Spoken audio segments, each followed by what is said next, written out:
Art thieves steal thousands of Indian antiques every year. The Antiques and Art Treasure Act 1972 was meant to safeguard India's ancient heritage. But over time, this law has proven ineffective. Moreover, the registration process it put in place has been counterproductive.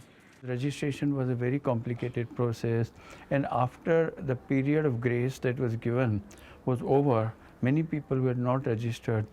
A big kind of phenomenon took place. People began to burn things because it was then considered crime. So people began to burn things, they began to hide them, people began to smuggle those things.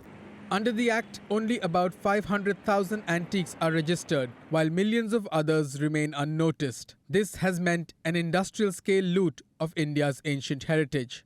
For instance, according to the Ministry of Culture's records, 101 antiques were stolen between the years 2000 and 2016 from 3,650 protected historical monuments around the country.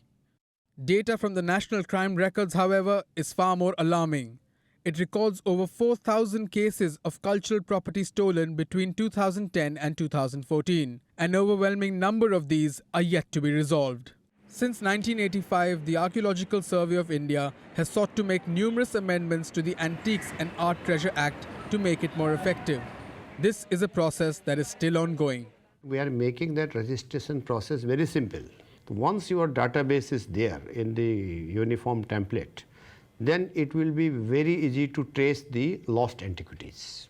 Once the documentation number is there, it will help the law enforcing agencies to retrieve these antiquities and art treasure and works of art. Along with that, the ASI is also reportedly seeking to ease existing norms for the import of antiques by private players. It is also seeking to bring in regulations to monitor domestic trade in antiques and crack down on exports. Experts, however, say that the issue is not just legal. It is also a matter of creating social awareness about the importance of India's heritage. This is theft. Police can do to some extent something, but if a society at large is matured enough to think that such things are not moral, ethical, not human, that society is better. Takes very long time. But I think simultaneously, along with police and force, we should develop programs for generating awareness and pride about our heritage.